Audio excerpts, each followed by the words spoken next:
धोखेबाज लोगों की पहचान करना कभी कभी मुश्किल हो सकता है, क्योंकि वे अक्सर अपने असली इरादों को छिपाने में माहिर होते हैं। हालांकि कुछ सामान्य लक्षण और संकेत हैं जो उनकी पहचान करने में मदद कर सकते हैं, जैसे मीठी मीठी बातें करना। धोखेबाज लोग अक्सर मीठी मीठी बातें करते हैं और दूसरों को खुश करने के लिए उनकी तारीफ करते हैं, लेकिन उनके पीछे छुपा मकसद कुछ और ही होता है। अक्सर झूठ बोलना। ये लोग अपनी बातों में सच्चाई कम और झूठ अधिक मिलाते हैं। उनके कथनों में हमेशा विरोधाभास पाया जाता है। अचानक से बहुत ही मददगार बनना। जब भी कोई व्यक्ति बिना किसी विशेष कारण के अचानक से बहुत ही मददगार बन जाता है, तो उसके इरादों पर शक करना चाहिए। बहुत अधिक गोपनीयता।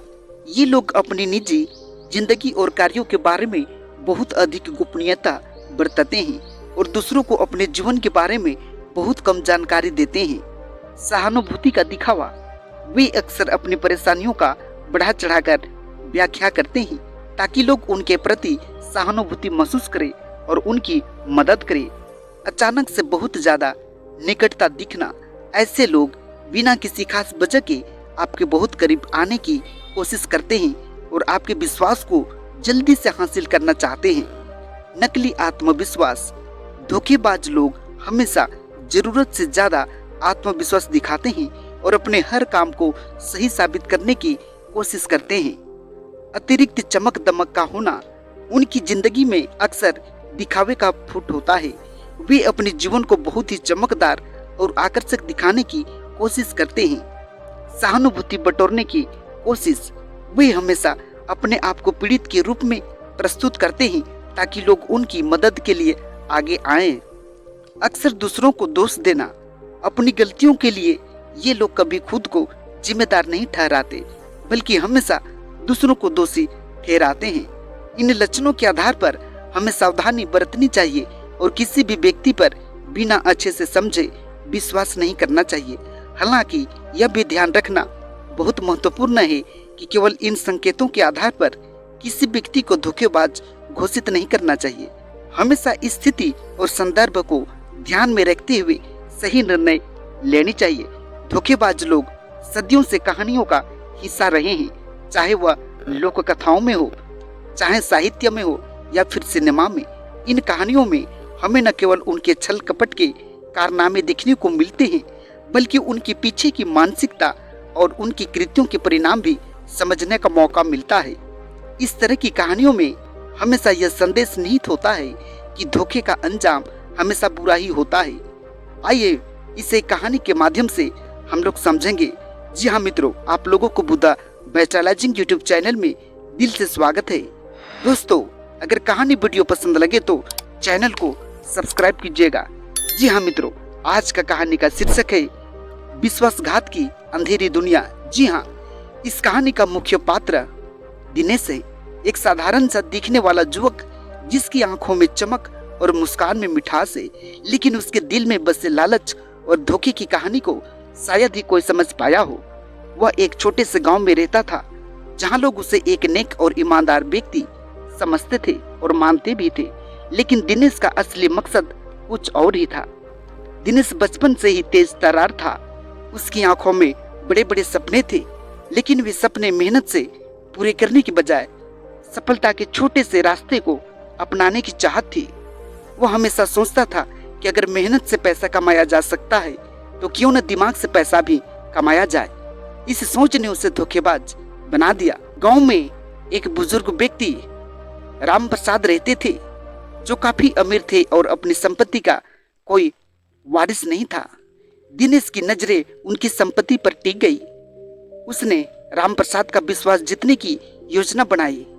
दिनेश ने राम प्रसाद की देखभाल करना शुरू कर दिया, उनके छोटे मोटे काम करना और धीरे धीरे उनका विश्वास जीत लिया। एक दिन दिनेश ने राम प्रसाद से कहा, दादाजी, आप अकेले रहते हैं, अगर कभी कुछ हो गया तो आपकी संपत्ति का क्या होगा? राम प्रसाद ने गंभीरता से सोचा और कहा, बेटा, तुम सही कह रहे हो, मुझे अपनी संपत्ति के बारे में सोचना चाहिए। दिनेश ने मौका देखकर कहा, दादाजी, अगर आप चाहे तो मैं आपके सारे काम संभाल सकता हूँ, आप मुझ पर भरोसा कर सकते हैं। राम प्रसाद ने दिनेश पर पूरा भरोसा कर लिया और अपनी सारी संपत्ति उसके नाम कर दी। दिनेश का पहला कदम सफल हो गया था, लेकिन यह तो बस शुरुआत थी। संपत्ति मिलते ही दिनेश ने रामप्रसाद को घर से बाहर निकाल दिया। रामप्रसाद को विश्वास नहीं हुआ कि जिसे उन्होंने अपना सब कुछ मान लिया वही उनके साथ ऐसा कर सकता है। रामप्रसाद को अपनी गलती का एहसास हुआ, लेकिन अब बहुत देर हो चुकी थी। दिनेश ने रामप्रसाद की संपत्ति को बेचकर शहर में एक बड़ा घर खरीदा और ऐशो आराम की जिंदगी जीने लगा। लेकिन कहते हैं जैसे करोगे वैसा भरोगे। दिनेश की धोखेबाजी का अंजाम भी उसके सामने आने वाला था। शहर में दिनेश ने एक औरत सीमा से शादी की जो खुद भी धोखेबाज थी। दोनों की जोड़ी धोखेबाज की दुनिया में मशहूर हो गई। वे मिलकर कई लोगों को ठगने लगे। लेकिन एक दिन सीमा ने दिनेश को धोखा देकर उसकी सारी संपत्ति हड़प ली और सीधे फरार हो गई। दिनेश के पास न घर रहा न पैसा। वह दर दर भटकने लगा। अब उसे रामप्रसाद की याद आई और अपने कर्मों का पश्चाताप करने लगा, लेकिन बहुत देर हो चुकी थी। वह अपने कर्मों का फल भोग रहा था। दिनेश ने ठान लिया कि वह अब अपनी जिंदगी को सुधारने की कोशिश करेगा। उसने शहर के एक मंदिर में जाकर सेवा करना शुरू कर दिया। उसने फैसला किया कि अब वह अपने जीवन में कभी भी किसी को धोखा नहीं देगा। मंदिर में सेवा करते हुए दिनेश ने कई लोगों की सहायता की और धीरे धीरे उसकी इज्जत वापस लौटने लगी। उसने अपनी गलतियों से सीख ली और एक नया जीवन शुरू किया। धोखेबाज लोगों की कहानियों से हमें यह शिक्षा मिलती है कि धोखेबाज का अंजाम हमेशा बुरा ही होता है। जी मित्रों, यह कहानी हमें यह संदेश देती है, अगर हम सच्चाई और ईमानदारी का रास्ता अपनाएं तो हमारा जीवन सुखद हो सकता है।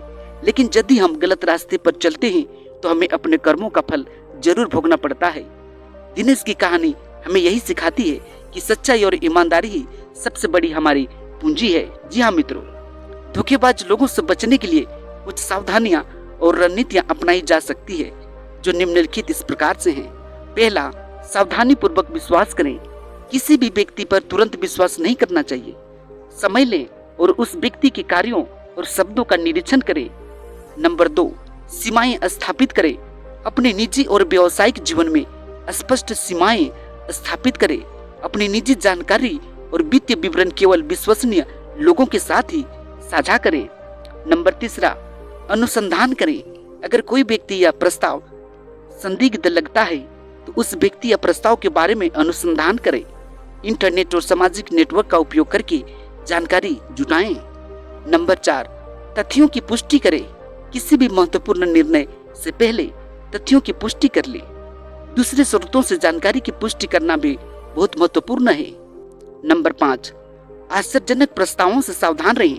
अगर कोई प्रस्ताव बहुत अच्छा लगता है तो वह शायद सच्चा नहीं है। ऐसे प्रस्तावों में सावधान रहें और उन्हें जांचें परखें। नंबर 6, लाल झंडों को पहचानें। धोखेबाज लोगों के सामान्य लक्षणों को पहचानें और उनसे सतर्क रहें, जैसे अतिशयोक्ति, जल्दी से विश्वास जीतने की कोशिश या फिर बार बार झूठ बोलना। नंबर 7, सहानुभूति में फंसने से बचें। अगर कोई व्यक्ति लगातार अपनी समस्याओं का वर्णन करके सहानुभूति बटोरने की कोशिश करता है तो उसे अपने लिए सतर्क रहें। नंबर 8, स्वतंत्र सलाह लें। महत्वपूर्ण निर्णय लेने से पहले किसी विश्वसनीय व्यक्ति या पेशेवर से स्वतंत्र सलाह लें। नंबर 9, गोपनीयता बनाए रखें। अपनी गोपनीय जानकारी को सुरक्षित रखें और केवल आवश्यकता अनुसार उसे साझा करें। नंबर 10, सभी कानूनी दस्तावेजों को पढ़ें। किसी भी समझौते या अनुबंध पर हस्ताक्षर करने से पहले उसे गौर से पढ़ें और समझें। अगर आवश्यक हो तो कानूनी सलाह लें। नंबर 11, अपने अंतर्ज्ञान पर विश्वास करें। यदि आपको किसी व्यक्ति या स्थिति के बारे में असहज महसूस होता है तो अपने अंतर्ज्ञान पर विश्वास करें और आवश्यक सावधानी को बरतें।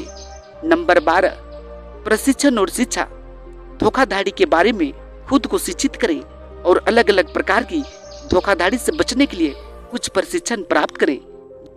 जी हाँ, धोखेबाज लोगों से बचने के लिए सतर्कता, जानकारी और स्वस्थ संदेह बहुत इम्पोर्टेंट है। इन सावधानियों को अपनाकर आप अपने आप को धोखाधड़ी से सुरक्षित रख सकते हैं। जी हाँ मित्रों, आज का प्यारा सा मोटिवेशनल कहानी वीडियो आप लोगों को कैसी लगी? मुझे उम्मीद है आप लोगों को जरूर पसंद आया होगा। जी हाँ मित्रों, वैसे दर्शक बंधु जो अभी तक हमारे चैनल में आकर हमारे चैनल को अभी तक सब्सक्राइब नहीं किया है तो कृपया जल्दी से हमारे चैनल को सब्सक्राइब करें और साथ ही बेल आइकन को ऑन करें। जी हाँ, आज का कहानी वीडियो में इतना ही। आप लोगों के लिए बहुत बहुत धन्यवाद।